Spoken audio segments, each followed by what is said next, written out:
The papal throne lay empty in Viterbo. Pope Gregory X had just died, leaving a vacuum that demanded immediate filling. But the cardinals were not alone in this chamber of power. Charles I of Anjou watched from afar, his armies pressing against Rome's gates. He knew a weak pope would serve Naples best. The clock ticked down as Angevin agents closed in on every cardinal. This was no ordinary election, it was a siege. With Gregory X dead, the conclave stalled until Charles I of Anjou threatened to burn Viterbo if they did not hurry. The terrified cardinals surrendered their autonomy, electing Teobaldo Visconti as Pope Adrian V under direct Angevin duress. This was no sacred choice.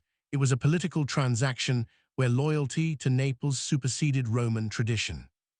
Adrian V accepted the tiara not as a spiritual shepherd, but as Charles's willing instrument, cementing his role as the king's puppet in the heart of Christendom.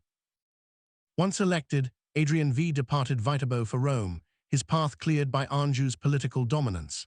The new pope arrived in the Eternal City, ready to assume his spiritual duties, but fate intervened with brutal speed. Just days after reaching the Vatican, Adrian V suffered a sudden, fatal stroke. His body collapsed under the weight of an unexpectedly short tenure. The papal seat, so recently filled by Angevin pressure, lay empty once more within weeks.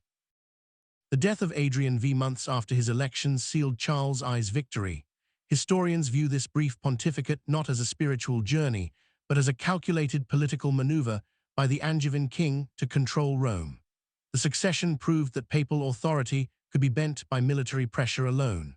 By forcing the conclave and controlling the transition, Charles secured a compliant head of the church without prolonged negotiation.